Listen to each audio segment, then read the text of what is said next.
Hai,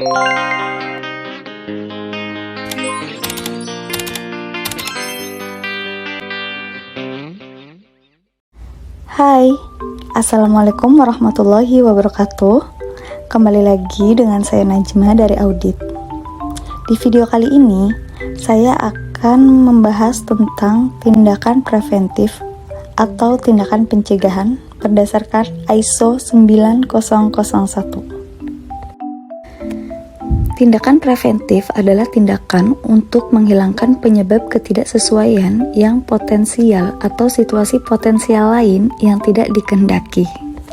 Terdapat perubahan pada ISO 9001 pada tindakan preventif, yaitu di mana ISO 9001 tahun 2015 adalah tidak adanya secara khusus pasal tindakan pencegahan seperti pada ISO 9001 tahun 2008, yaitu pada pasal 8.5.3 tentang preventive action.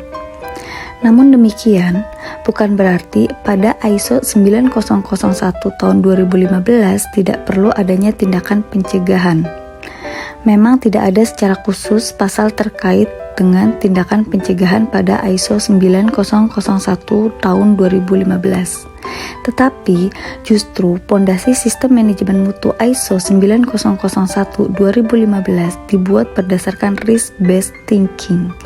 Dan itulah yang merupakan bentuk implementasi dari tindakan pencegahan menurut ISO 9001 2015. Hal lain terkait dengan perubahan ISO 9001 tahun 2015 adalah perubahan mindset. Maksudnya adalah ISO mengajak perusahaan untuk mengubah kebiasaan lama yang fokus pada tindakan perbaikan, di mana setelah masalah terjadi menjadi fokus pada tindakan pencegahan, yaitu fokus kepada potensi masalah, agar masalah tidak terjadi. Sehingga perusahaan jangan hanya sibuk menyelesaikan masalah, tetapi juga harus melakukan tindakan pencegahan sehingga bisa meminimalisir terjadinya masalah di perusahaan. Beberapa bentuk tindakan pencegahan pada ISO 9001 tahun 2015 diantaranya adalah: yang pertama, memahami organisasi dan konteksnya, yaitu pada pasal 4.1. Pasal ini menjelaskan agar perusahaan atau organisasi mengidentifikasi isu-isu internal atau eksternal yang dapat berpengaruh terhadap sistem manajemen mutu.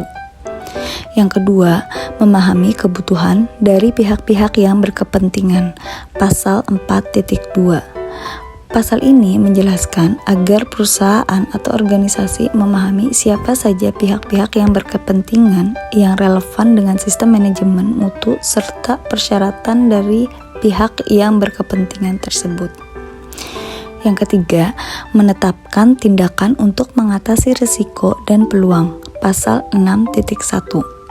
Pasal ini menjelaskan agar perusahaan atau organisasi menetapkan sebuah tindakan untuk mengatasi risiko dan peluang yang sudah diidentifikasi pada pasal 4.1 dan 4.2 termasuk risiko di setiap proses.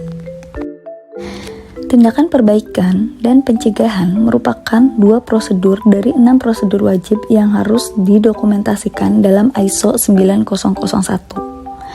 Ini penting dilakukan untuk memastikan semua masalah terdeteksi dan tercatat sehingga mudah untuk melakukan tindakan perbaikan dan pencegahan.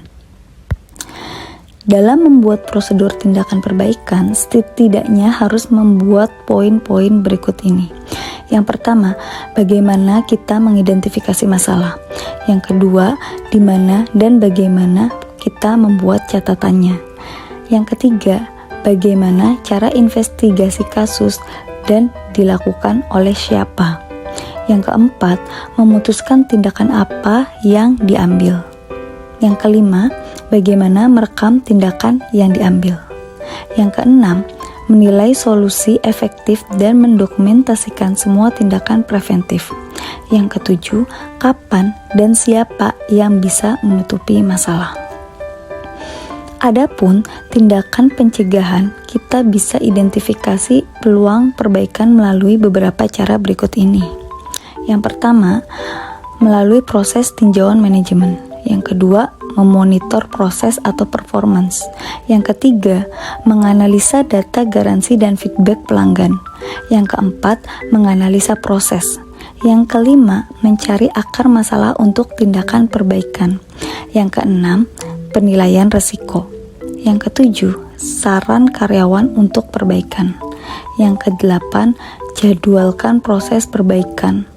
Yang kesembilan, pemantauan atau perundang-undangan serta aturan perusahaan. Yang kesepuluh, review marketplace atau pasar. Yang ke-11, mengikuti perkembangan teknologi. Yang ke-12, temuan audit mutu internal atau eksternal. 13, pengamatan karyawan. Oke teman-teman, sekian materi dari saya terkait tindakan preventif atau tindakan pencegahan. Semoga bisa kita terapkan untuk perusahaan tempat kita bekerja, agar tidak terjadi sesuatu yang tidak diinginkan. Terima kasih, sampai jumpa di video berikutnya. Assalamualaikum warahmatullahi wabarakatuh.